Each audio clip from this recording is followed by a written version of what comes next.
Congress party के प्रथम परिवार के युवराज के हताशा का ये आलम है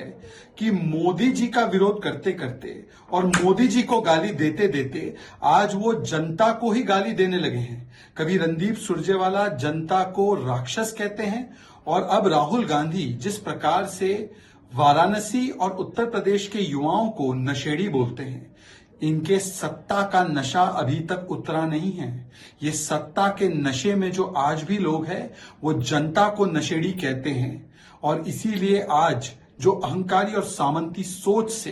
कभी सुप्रीम कोर्ट को गाली देना, कभी संवैधानिक संस्थाओं को गाली देना, कभी सेना को खून की दलाली कहना, कभी अन्य नेताओं को और खास करके प्रधानमंत्री को 90 से ज्यादा बार उनकी जाति को लेकर, उनके परिवार को लेकर अभद्र टिप्पणी करना, हिटलर की मौत मरेगा, कब्र खुदेगी मोदी की, ये सारी चीजें तो कहते ही थे, पर अब जनता को भी गाली देने लगे हैं।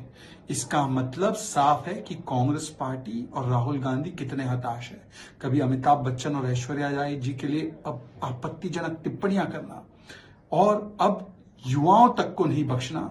और आज युवा जो है वो समझ चुके हैं कि जिस प्रकार की जातिवादी, विभाजनकारी और जिस प्रकार की केवल और केवल नारों की राजनीति कांग्रेस पार्टी करती थी, आज मोदी जी ने इन युवाओं को स्टार्टअप शुरू करके दिए हैं। आज मोदी जी ने अर्थव्यवस्था को बढ़ाया है, इंफ्रास्ट्रक्चर बनाया है और आज मोदी जी ने जिस प्रकार से काम युवाओं के लिए किया है, तो युवा मोदी जी से प्रभावित है। कांग्रेस पार्टी के प्रथम परिवार के युवराज के हताशा का ये आलम है कि मोदी जी का विरोध करते करते और मोदी जी को गाली देते देते आज वो जनता को ही गाली देने लगे हैं। कभी रणदीप सुरजेवाला जनता को राक्षस कहते हैं और अब राहुल गांधी जिस प्रकार से वाराणसी और उत्तर प्रदेश के युवाओं को नशेड़ी बोलते हैं, इनके सत्ता का नशा अभी तक उतरा नहीं है। ये सत्ता के नशे में जो आज भी लोग हैं वो जनता को नशेड़ी कहते हैं और इसीलिए आज जो अहंकारी और सामंती सोच से कभी सुप्रीम कोर्ट को गाली देना, कभी संवैधानिक संस्थाओं को गाली देना, कभी सेना को खून की दलाली कहना, कभी अन्य नेताओं को और खास करके प्रधानमंत्री को 90 से ज्यादा बार उनकी जाति को लेकर, उनके परिवार को लेकर अभद्र टिप्पणी करना, हिटलर की मौत मरेगा, कब्र खुदेगी मोदी की, ये सारी चीजें तो कहते ही थे,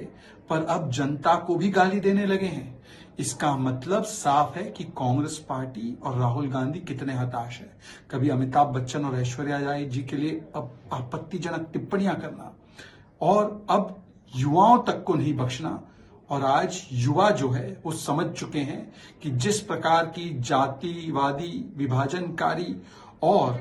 जिस प्रकार की केवल और केवल नारों की राजनीति कांग्रेस पार्टी करती थी, आज मोदी जी ने इन युवाओं को स्टार्टअप शुरू करके दिए हैं। आज मोदी जी ने अर्थव्यवस्था को बढ़ाया है, इंफ्रास्ट्रक्चर बनाया है और आज मोदी जी ने जिस प्रकार से काम युवाओं के लिए किया है, तो युवा मोदी जी से प्रभावित है।